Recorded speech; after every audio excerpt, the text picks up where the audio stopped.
오늘 새벽에 이 자리에 나오신 모든 분 축복합니다. 오늘 하나님께서 우리에게 주시는 말씀은 예레미야 29장 1절에서 14절까지 말씀입니다. 예레미야서 29장 1절에서 14절까지 말씀, 제가 가지고 있는 성경책 구약 1096페이지에 있습니다. 예레미야 29장 1절에서 14절까지 말씀입니다. 다 찾으신 줄 알고 한 절씩 번갈아 읽고 마지막 절 함께 봉독하도록 하겠습니다. 선지자 예레미야가 예루살렘에서 이 같은 편지를 느부갓네살이 예루살렘에서 바벨론으로 끌고 간 포로 중 남아있는 장로들과 제사장들과 선지자들과 모든 백성에게 보냈는데,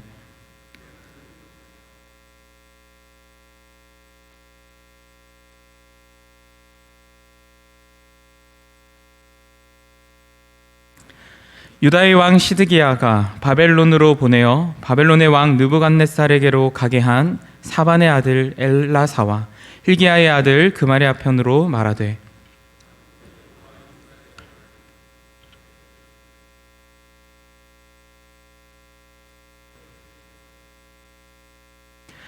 너희는 집을 짓고 거기에 살며 텃밭을 만들고 그 열매를 먹으라.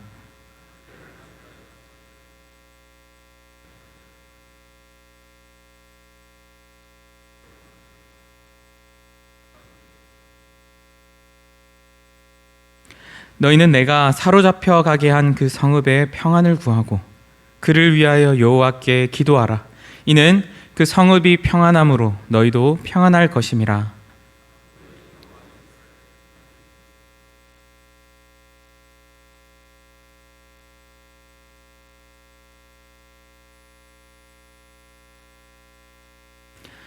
내가 그들을 보내지 아니하였어도 그들이 내 이름으로 거짓을 예언함이라. 여호와의 말씀이니라.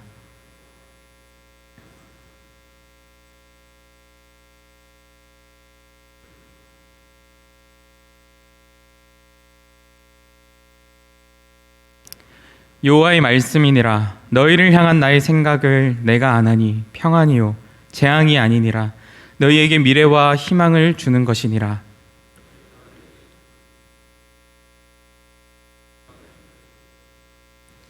너희가 온 마음으로 나를 구하면 나를 찾을 것이요 나를 만나리라. 이것은 여호와의 말씀이니라. 나는 너희들을 만날 것이며 너희를 포로된 중에서 다시 돌아오게 하되 내가 쫓아보내었던 나라들과 모든 곳에서 모아 사로잡혀 떠났던 그곳으로 돌아오게 하리라. 이것은 여호와의 말씀이니라. 아멘. 오늘 예레미야서 29장 1절에서 14절까지 말씀을 함께 나누고 또 개인의 기도 제목들을 함께 하나님 앞에 올려드릴 수 있는 시간 되기를 소망합니다. 오늘 읽었던 말씀의 소제목을 보시면 포로에게 보낸 예레미야의 편지, 이렇게 기록되어 있습니다. 그러면 편지라는 것은 쓰는 사람과 그리고 받는 사람이 있게 마련입니다. 이 편지를 보내는 사람은 예레미야인 것을 알겠는데 이 편지를 수신하는 사람들이 누구입니까? 본문 1절 말씀을 보겠습니다. 제가 읽겠습니다. 선지자 예레미야가 예루살렘에서 이 같은 편지를 느부갓네살이 예루살렘에서 바벨론으로 끌고 간 포로 중 남아있는 장로들과 제사장들과 선지자들과 모든 백성에게 보냈는데, 예레미야는 예루살렘에서 지금 있고 이 편지를 수신하는 이들은 바벨론의 포로로 끌려간 자들입니다. 특별히 장로들, 그리고 제사장들, 그리고 선지자들과 모든 이스라엘 백성들이 이 편지를 수신하는 자들입니다. 이어진 말씀에서 이 당시의 배경이 어떻게 되었기에 예루살렘에는 예레미야가 있고 그리고 바벨론에는 제사장들과 여러 선지자들과 이스라엘 백성들이 있게 되었을까요? 이어지는 2절 말씀입니다. 그때는 여고니야 왕과 왕후와 궁중 내시들과 유다와 예루살렘의 고관들과 기능공과 토공들이 예루살렘에서 떠난 후라. 여고니야, 즉 남유다 마지막 왕 바로 전인 이 요야긴 왕이 바벨론의 포로로 끌려갔던 이 바벨론 2차 침공 때가 바로 지금 이 편지를 쓰고 또 수신하는 때입니다. 당시 최강대국이었던 이 바벨론은 1차 침공 때에 우리가 잘 아는 다니엘을 비롯하여서 왕족과 귀족들을 포로로 끌려가게 만듭니다. 그로부터 얼마 뒤에 바벨론의 2차 침공이 벌어지게 됩니다. 오늘 말씀의 배경입니다. 여기에는 요야긴 당시 그 왕과 그 왕의 어머니, 그리고 반란의 구심점이 될 소지가 충분히 있을 만한 당시 최고 지도자들과 그리고 용사들, 모든 장인과 대장장이들을 포로로 끌고 가게 됩니다. 이에 대해 열왕기하 24장 14절 말씀은 이렇게 말씀합니다. 그가 또 예루살렘의 모든 백성과 모든 지도자와 모든 용사 10,000명과 모든 장인과 대장장이를 사로잡아 가매 비천한 자 외에는 그 땅에 남은 자가 없었더라. 다시 말해 이스라엘이 외적으로는 나라의 그 명분을 이어가고 있는 듯 하지만 어떻게 힘쓸 방도 없이 내적으로는 철저하게 무력화된 상태가 바로 지금의 상태입니다. 이들에게 편지를 쓴 이유는 이어지는 또 4절 말씀에 이렇게 기록합니다. 만군의 여호와 이스라엘의 하나님께서 예루살렘에서 바벨론으로 사로잡혀 가게 한 모든 포로에게 이와 같이 말씀하시니라. 하나님께서 포로로 사로잡혀간 이 이스라엘 백성들에게 하시고자 하는 그 말씀이 있기 때문에 예레미야가 대신 하나님의 말씀을 받아 편지로 이들에게 보내는 것입니다. 여기서 우리가 생각해 볼 부분이 있습니다. 왜 하나님께서 지금 이스라엘, 비록 비천한 자들밖에 없긴 하지만 이스라엘 사람들에게 말씀하시는 것이 아니라 포로들에게, 지금 이미 바벨론에 포로로 잡혀간 사람들에게 이렇게 하나님께서 하실 말씀이 있을까 하는 것입니다. 아직 이스라엘이라는 이 나라는 내실은 없지만 외적으로는 존재합니다. 그러나 예루살렘이나 유대 땅에 있는 자들이 아니라 바벨론의 포로로 끌려간 이들에게 하나님께서 말씀하시는 이유가 분명히 있습니다. 그것은 당시 이스라엘 사람들은 예루살렘 성전, 아직은 예루살렘 성전이 완전히 부서지기 전입니다. 예루살렘 성전에 하나님께서 거하시고 그곳에서 하나님께서 다스리시고 그곳에서 하나님께서 만나신다라는 생각이 모든 이스라엘 사람들 머릿속에 들어가 있습니다. 그런데 지금 이 편지를 수신하는 사람들이 어디에 있습니까? 예루살렘으로부터 수십 킬로, 수백 킬로가 떨어질 만한 아주 먼 낯선 땅 바벨론의 포로로 끌려가 있는 상태입니다. 이들의 출신은 아주 좋은 출신들, 심지어 제사장들, 그리고 최고 지도자들과 기술자들, 모든 이런 실질적인 권력을 가졌던 사람들이 그곳에 끌려가 있습니다. 그렇다면 포로로 끌려가 있는 이 사람들의, 이스라엘 사람들의 이 생각과 마음이 어떤 상태에 있겠습니까? 우리는 이제 끝났구나. 우리의 지금 외적인 상태가 끝날 뿐만 아니라 하나님께서 계신다고 하는 성전은 우리가 도저히 갈 수가 없구나. 하나님은 우리를 이제 버리셨구나. 우리가 아무리 기도한다 한들 하나님께서 들으실까? 예루살렘이 저렇게 멀리 있으니, 하나님께서 계신 그 성전이 저렇게 멀리 있으니 우리는 어떤 소망을 가지고 어떤 희망을 품고 살아가야 할지 도저히 모르겠다. 극심한 좌절과 절망에 빠져 있는 상태가 바로 이 포로로 끌려가 있는 이 이스라엘 사람들의 상태입니다. 얼마나 두렵고 떨리고 막연한 절망적인 상태에 있겠습니까? 심지어 왕까지, 그 왕의 어머니까지 같이 포로로 딸려왔는데 얼마나 절망적인 그런 상태까지 이 처해 있겠습니까?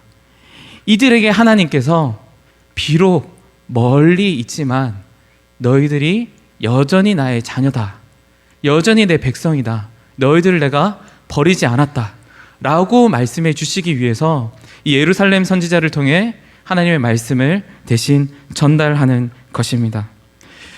우리가 잘 아는 에스겔서 말씀이 있지 않습니까? 하나님께서 예루살렘 성전이 아니라 바벨론으로 함께 가신다고 에스겔서의 말씀에 환상을 통해서 보여주십니다. 성전 이곳에만 내가 있는 것이 아니라 너희들과 함께 친히 포로로 끌려가듯이 바벨론이란 땅에 내가 너희와 함께 하겠다 라고 그렇게 말씀해 주시는 것을 에스겔서 말씀을 통해서 볼 수가 있습니다. 이전에 가졌던 성전에 대한 인식이 완전히 뒤바뀌고 무엇보다 하나님 그분께서 모든 세상의 주인 되시고 역사를 움직여 가시는 그 하나님께서 친히 우리와 함께 가시고 함께 거하시겠다라고 말씀해 주시는 것입니다. 이것을 곰곰이 묵상해 볼 때 얼마나 큰 위로가 됩니까? 이 지금 이스라엘 사람들의 이 상황이 우리에게는 맞지는 않겠지만 어떠한 손쓸 방도가 없을 만한 그런 절망적인 상태에서 마치 하나님께서 나를 버리신 것과 같은, 아무리 외쳐도 하나님께서 들으시지 않을 것만 같은 그 상황 가운데 하나님 사람을 통해서, 말씀을 통해서 너를 버린 적이 없다, 내가 너와 함께 가 있겠다, 그 어려운 상황 당장 그것을 벗어나게 하지는 못할지라도 그것을 잠깐 내가 두겠지만 그 상황 가운데서도 여전히 내가 너와 함께 있다, 그런 소망을 주시기 위해서, 그런 위로를 주시기 위해서 말씀을, 편지를 보내주시는 것입니다. 그렇다면 하나님께서 무엇을 말씀하십니까? 이어지는 5절 말씀입니다. 너희는 집을 짓고 거기에 살며 텃밭을 만들고 그 열매를 먹으라. 아내를 맞이하여 자녀를 낳으며 너희 아들이 아내를 맞이하며 너희 딸이 남편을 맞아 그들로 자녀를 낳게 하여 너희가 거기에서 번성하고 줄어들지 아니하게 하라. 아멘. 비록 성전과 제사가 없는 상태이지만 하나님께 예배드리는 생활을 지속적으로 해야 된다라고 말씀합니다. 그리고 이어지는 말씀에서 너희는 내가 사로잡혀 가게 한 그 성읍의 평안을 구하고 그를 위하여 여호와께 기도하라. 이는 그 성읍이 평안함으로 너희도 평안할 것임이라. 그렇게 말씀하십니다. 기대했던 말씀은 아닙니다.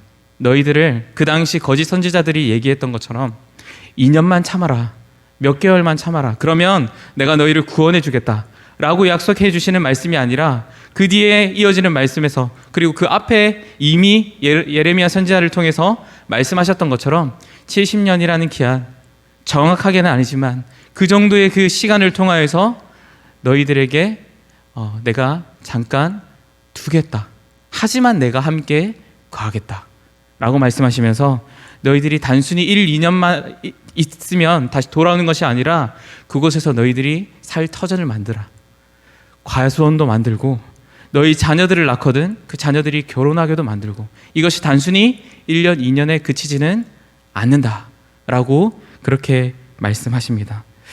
이것뿐만 아니라 그 성읍을 위하여서 평안을 구하라. 그 성읍을 위하여서, 이 바벨론을 위하여서 기도하라. 그러면 그 성읍에 평안함을 줄 것이고 그것을 인하여서 너희에게도 평안함이 주어지게 될 것이다 라고 말씀합니다. 더 예상되지 않고 부담되는 말씀입니다. 이 너무나 분에 차고 하나님의 성전에 있는 모든 것들을 노략질하고 심지어 나중에는 성전을 부셔버릴 이 바벨론을 위하여서 기도하라. 평안을 위하여서 기도하라. 이것이 이해가 됩니까? 그러나 하나님의 말씀입니다. 하나님께서 너희들은 이곳에서 오래 있을 것이다. 그리고 이 나라를 위하여서 평안을 구하라. 그러나 내가 너희와 항상 함께 있을 것이다. 늘 너희들의 기도를 들어줄 거다 라고 이어진 말씀에서 말씀해 주십니다. 하나님께서 오늘 읽었던 말씀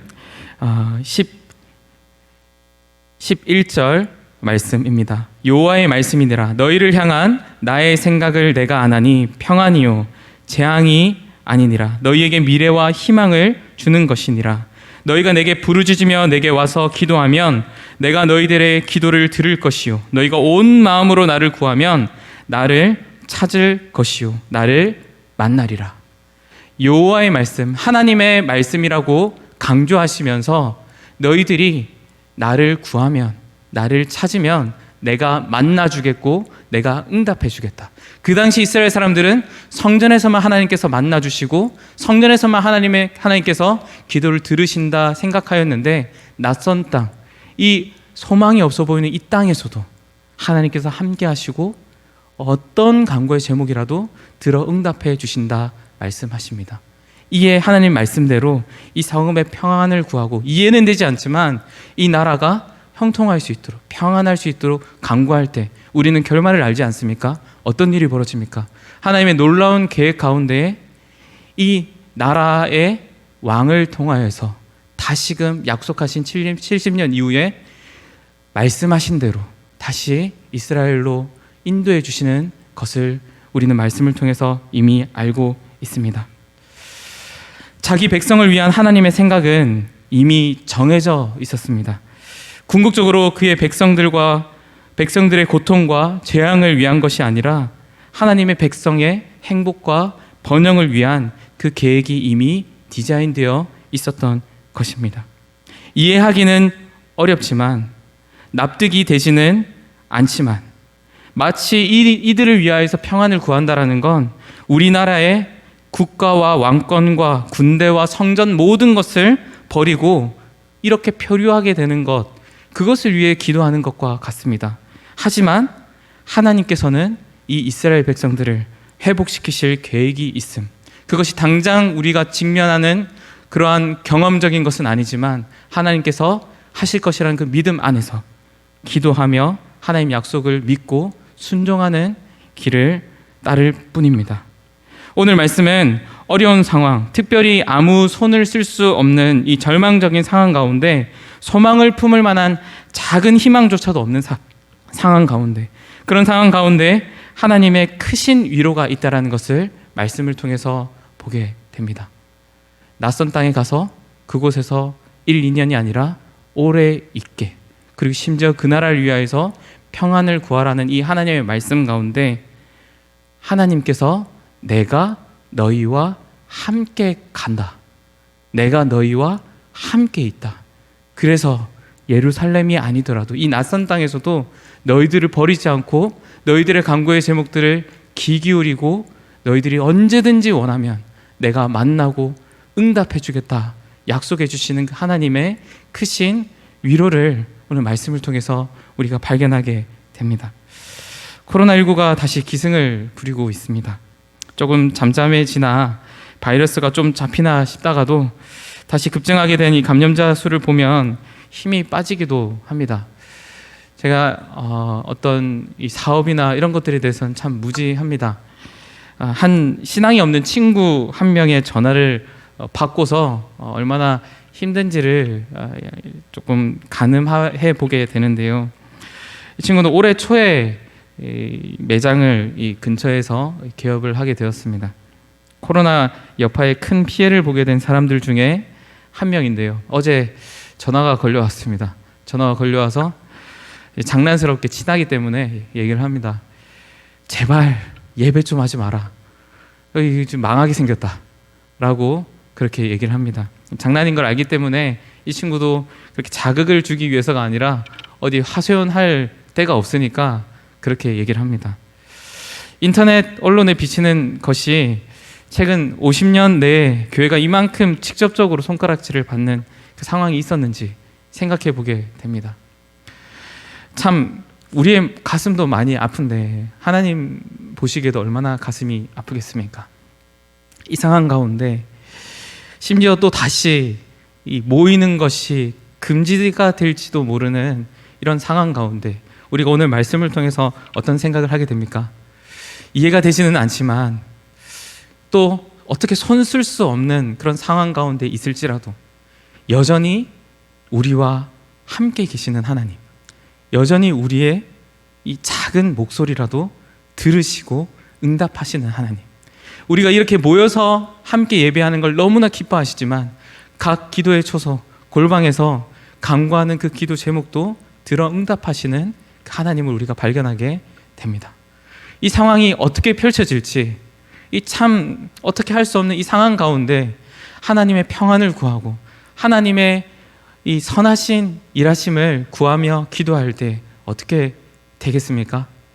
선하신 하나님, 합력하셔 선을 이루시는 하나님께서 하나님의 방법대로 그 계획 가운데 선하게 이끄실 것을 믿고 당장 눈에 보이는 것은 없지만, 이루어지는 것은 없지만 지금 사업은 제가 잘 모르지만 친구를 통해서 들었을 때 참 많이 힘들구나, 어렵구나 라는 걸 생각하게 됩니다. 속해 있는 이 사업장이 어떻게 될지 모르고 심지어는 손쓸 수 없는 상황 가운데 있을지라도 여전히 함께 동행하시고 그 자리에서 그것을 함께 보고 계시는 하나님께서 우리의 간구의 제목들을 들으신다 말씀해 주십니다. 이것이 너무 큰 위로와 은혜가 됩니다. 이 당시 사람들, 이 배경을 생각해 보면 더 큰 위로와 은혜가 됩니다. 이 주기도문에 앞서서 우리가 주기도문 이후에 함께 기도할 때의 말씀을 생각하면서 하나님, 나의 상황과 처지는 하나님께서 잘 아시죠. 하나님께서 들으시지 않는 것처럼 느껴지도록, 또 하나님께서 일하시지 않는 것처럼 느껴지더라도 이 시대 가운데 여전히 하나님께서 우리와 함께 하신 줄 믿습니다. 하나님께서 우리의 간구의 제목들을 들으시는 줄 믿습니다. 하나님 선하신 방법대로 인도하여 주십시오.